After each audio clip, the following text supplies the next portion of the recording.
Let's continue with my reaction to the Beer Biceps podcast with Dr. Jaishankar. And because of my poor grasp of pronunciation of Indian names, I will refer to him as Dr. J. Let's get to it. When do you feel the most alive? Like, when do you feel that you were born to do exactly this?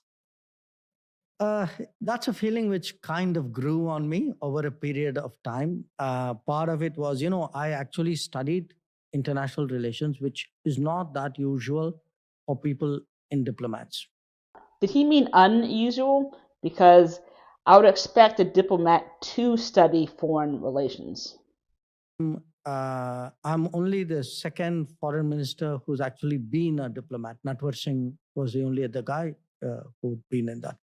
So in a sense, my studies, my first long profession, my current responsibility, and even I had a brief break in business. Even that was international. I was with the Tata Group, and they gave me a kind of role in international business. I think that was in 2018 to help the Tata Group further expand their relations with other countries. So I've been in that sense, that feeling that you're bound to do this, frankly, has grown a lot. And in a way, I also came from a household which was very international. I live international. I mean, my family relationships are international. I spend most of my time international. So I guess it's sort of in you. Okay. But at this stage of your life, is there any moment? Occasionally, I do give lifestyle advice to younger people. Rarely, mostly when they ask. Okay. I don't dispense otherwise. I tell people, look, if you really like doing something, you'll be very good at it. The problem with most of us is we end up doing things which are not necessarily what we want to do. It's what we're told to do. It's what we're told to do, or circumstances make you. Sure. Okay. So for me, look, I always liked reading about the world. I like listening to music of the world. I like eating global food. Sometimes consuming YouTube podcasts. It's been a mix of all of that. So that what you say, we are bound to do it. Yeah, sure. I mean, all of this gets into that. Yeah, it's a natural. Okay, all right. Yeah. This is a question that comes from the engineer inside me. Are you following the AI revolution based on whatever's happening in the world? I'm sure you are. I mean, that was just an intro to the question. Okay, that's podcasting techniques. Let's talk a little bit about the role of AI. I would love for you to also give an input on the role of quantum computing, because it's come up in geopolitical conversations. How do you look at it from your perspective? The future of technology. I don't know if you should watch this show called Black Mirror. No, I haven't. Okay, it's about the technologies that are upcoming. And Yuval Noah Harari says that the stuff they've shown in Black Mirror is so realistic. It's either already happening or it's going to happen in 5 to 10 years. Or it'll happen once you watch the show. So I've not seen that show, but it sounds like The Simpsons. Because after all, they have been a great predictor of the future. They even predicted that Trump would be president back in the 90s. Possibly. Because science fiction determines where science goes. But do you follow whatever is happening in the world of engineering technology, and how do you look at it affecting our country, our foreign policy, etc., etc.? I'm not an engineer, and I'll give you what I hope is like a common sense answer from my perspective. And I'll take you back actually to your first question. Sure. You asked me, do I watch patterns? Okay. Sure, I watch patterns. That's how I do my business. That's why I think I can be good at my business. Now, just imagine, I am humanly, because I have limited capabilities as a human being, I'm watching the patterns of 200 people who I deal with every day. Imagine if I could process the patterns of 200 million people. Okay. That's the world which you are talking about. That with each one of us, we are like a walking emitter of electronic patterns. Okay. What you download, what you say, what you listen to, what you buy, what you eat. And that's actually a privacy concern when you're on the internet, social media, and your phone. AI and the algorithm actually records your every move. How many seconds you spend looking at this ad, What search terms are you using? What kind of food are you shopping for? It's really scary to think just how much privacy we don't have.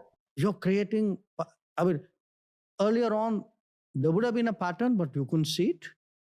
Okay. Today, that pattern is organized. It has actually become a business. It has become politics. It has become strategy. It is actually, at the end of the day, this how do you sort of mega process patterns, and that then gives you a fantastic edge. So, I mean, imagine a Virat Kohli who has at his fingertips everything about everybody is ever going to be Who's Virat Kohli? batting against. Man, that's a dream world, isn't it? Be able to predict each delivery, each strategy. So Perfect. maybe the way we should build out artificial intelligence as humans is we should develop an AI-based assistant for you to be able to, that's Don't worry, it'll happen. Or is it already happening? You never know. Okay. How often do quantum computing conversations come up? Because it's come up on the show from a geopolitical perspective. The first country that cracks it will. Right now, actually, if you ask me, If someone wants to explain what quantum computing is, I would really appreciate it, because that is definitely something I knew nothing about, and it sounds very complicated. What's right on our plate, it's much more semiconductors. There's this whole chip war, which is going on. You can say a tech war, which is going on. So a lot of what we are doing today is about that. And it's about how do you actually prepare for an era where, sort of chips, you can say, is the new oil. And in fact, I was a week ago in Europe. And that's definitely a motivation of China and why it wants to reclaim Taiwan. And it's also a motivation of the West and why we want to protect Taiwan. And thereafter with the PM at the Quad in Japan. And a big part of those conversations were really about how countries cooperate to ensure what we call trusted collaboration, which is countries who have that faith in each other, who have similar systems. We use the word like-minded. These are normally market economies, democracies, how people with companies who follow company ethics and rules, like we know. How do these countries really come together and create a kind of a supply chain? Now, here's the bit which I think particularly your younger listeners should look at. There was a time 10 years ago, maybe more, 7, 8 years ago even, I used to go around telling people, saying, look, you need to open up your economy more, mobility. There's Indians who would be looking for opportunities to work, because we really start, especially under Prime Minister Modi, one thing he keeps dinning into us, think of the world as a global workplace. Okay, this is one regular message we get from him in every possible way. As a global workplace? Global workplace. That don't think, your work opportunities could be anywhere. Now, it's your job in foreign policy to open up those doors. Okay. Why should a talented Indian be restricted? Okay. Now, if you are going to work everywhere, and this doesn't have to be rocket science, okay? I mean, you have people working in merchant shipping and air crews, in blue-collar jobs, in professional jobs, as chartered accountant, any profession you take, how do you actually give a full kind of space for Indian talent to do its best? Now, coming back to this, I find because today we are moving into that tech competition or tech wars era, there's a huge demand today for trusted talent, for people who play by the rules, who understand how the international business systems work, skilled people, talented people. And these are the age group, we are looking at kind of below 35s. They are massively in demand in the world. And we just came out of Australia. We did a mobility agreement. The week before, I signed one with Austria. Austria, is not a country which you would immediately think of in terms of migration. Mobility agreement. What does he mean by mobility exactly? done it with Germany, with a number of European countries, and even with the US. Prime Minister is going to be going there next month. A lot of it is, look, how do we create the flows? Now, these kind of flows are going to be very different. It's like the world. You are very familiar, perhaps more than me. Your habits change. People don't have to leave India anymore to work somewhere. The global workplace doesn't mean you shift your place. It just means your employer doesn't have to be in the same town or the same country, or the service you render doesn't have to be there. So that's the kind of world, we are getting prepared for. So for me, if you look at the tech space, the global workplace, the mobility, the semiconductor, the what called critical emerging technologies, this is really what is sucking up the oxygen. When I was growing up in the 2000s and early 2010s, you'd often go for family functions where the families would encourage the kids to leave India. And that used to piss me off when I was a kid. Why do you want to leave your country? Let's do something for the country. Maybe that's just the cricket fan in me talking, but it led me in the right direction. More than half of all the engineering students with me in college left the country. I think that's called a brain drain. It's when talented and educated individuals from a country go find better opportunities or higher standards of living in other countries, like Indians going to Canada or Jamaicans going to the United States. And it is beneficial for the individuals who are traveling as well as the countries that they are settling in. That also negatively affects the country that they left, though. A lot of them wish to come back. I want you to directly address those people who are on the fence about coming back. How do we reverse this brain drain problem? That's one part of the question. Two, please address the parents who still want their kids to leave the country. And please address the kids who want to leave the country for whatever reason. Look, I would define the issue differently from you. Sure. If you define it as, brain drain, here's our country, there is abroad, why are you leaving? You're making it a kind of choice which you may not necessarily get the outcomes you want. Okay. I put it to you very differently. It's, the world's like a kind of a membrane. Huh? You can go in and out. And actually, that's what's going to happen. I've actually encountered a lot of people who do a job, go abroad, do a job, come back, go again abroad. The days when you said, oh, if I leave a foreign country and come back to India, oh my God, maybe I'll never go back again. Now that's no longer the case. So what you say, yeah, sure, maybe 10, 15 years ago, that's the way the world was. I think we need to today recognize that, there was a time when you said a short-term job is what is the employer's preference. For a lot of people today, would actually say, okay, let me take this, but I'm not sure I'm going to commit my entire life to this. That's also happening. So the job is changing, the people are changing, mobility is changing, global economy is changing. I think you're going to see a lot of this up and down, movement.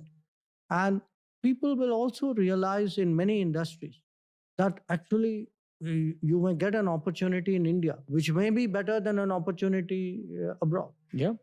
Sure.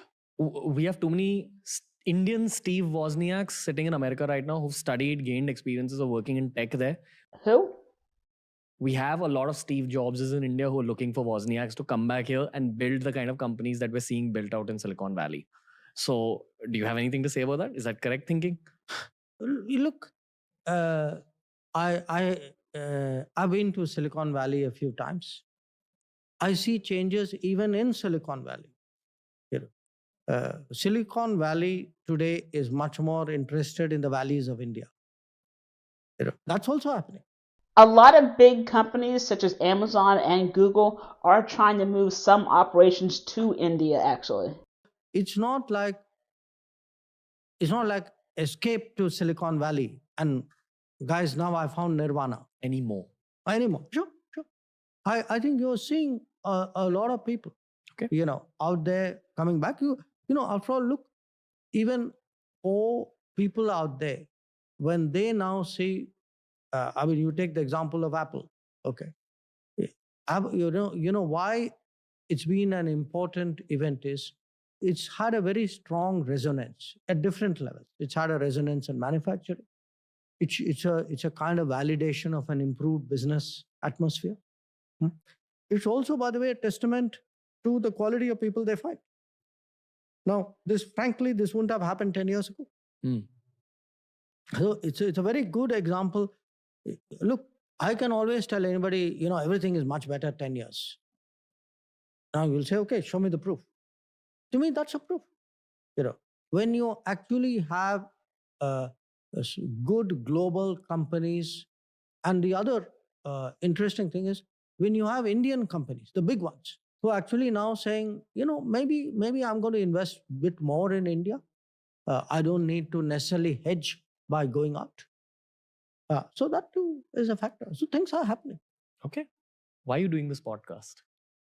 Before he answers, I do want to chime in, but as I said in part one big motivation that Dr. J has for doing this podcast, it's because of the demographics of Ranveer's channel. He's able to reach a lot of the young Indians on this podcast. And as we know, political figures going on podcasts is becoming more and more mainstream and important. After all, what was President Trump able to do when he got on Joe Rogan's podcast? He was able to reach millions of voters, and it made a huge difference in the election. I'm doing this podcast, one, because I like you. But two, I'm also doing it because I feel today you need to get people to understand what we are about, what the government's about, what the world is about, and different people absorb differently. Okay, there's still people. I mean, the beauty with India is you have 20 different mediums spread over 200 years. All of them are still working. It's like having an old model that's also working, and the latest gizmo is also working. So today, Man Ki Baat also works. Okay, newspapers also work. But it's who you're talking to. Okay. So, this is a different set of people I'm talking to, a different generation of people I'm talking to. I would love to believe that my podcast audience is the one that wants aggressive growth. It's the Virat Kohlis of the future of this country. I hope so. So, considering that these are all extremely aggressive leaders, one last question for you on this chat, and I hope it's the first chat of many, many more chats that we have eventually. What's your message to all the young Virat Kohlis watching this and young Jemima Rodriguez is watching this who will take the country further? I'm so glad you used the second name because who's that? I mean, I actually this year got really, it's something which I've followed for some time, but I think when I watch the women's league and I find that's something which is also really, it's like watching a new emerging kind of activity. But Vikings would always invade with the women as well. Okay, all right. We need to be Vikings now. Anyway, okay. Let's go on. You notice I'm not disputing it. But no, look, my message would be different era, have self-belief. I mean, the kind of opportunities, the possibilities of this era are very different. I think today it's very important at one level. I spoke about thinking big and thinking kind of practical, deep detail. Similarly, I would say we need to look at the big choices we make, the national choices we make. We need to look at the personal choices we make. They're not divorced from each other. A good, sound national choice actually widens your personal choices. And look, anybody with age wants to be younger. Okay, it's a natural feeling. But truly, for someone who's today, say 20, there's a world waiting out there to happen.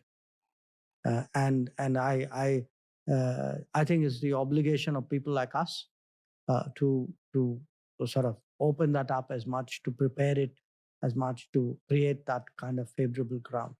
And when maybe in the next chat we should do this. Actually, you look at Indian cricket and Indian diplomacy.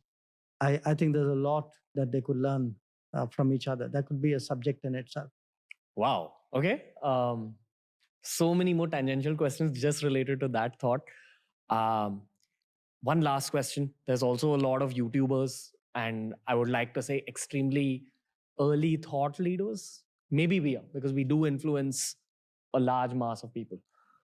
What's your message for them? What role do we have for our country? Look, I think today you honestly don't have to be experienced, which is another nice way of saying a little older, to lead. Leadership can come from a young person. Conversely, there are people who may be older who would relate to a young person precisely because they have that kind of confidence.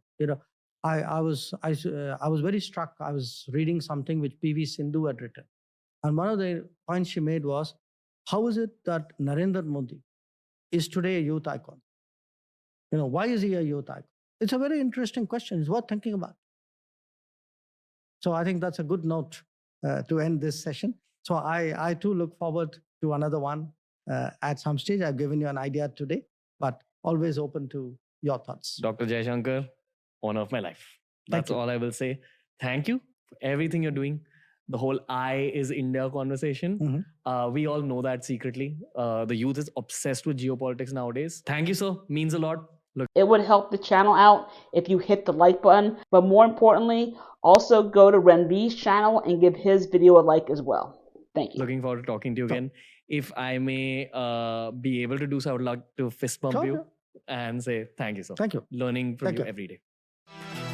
Thank you guys so much for watching. And one thing I really do enjoy about listening to Dr. J is that he can speak for hours, yet he never insults anyone. All he does is speak the truth. And once he does do another Beer Biceps podcast, I will put it right here. Here's another Beer Biceps episode, or you can check out an epic interview with Dr. J.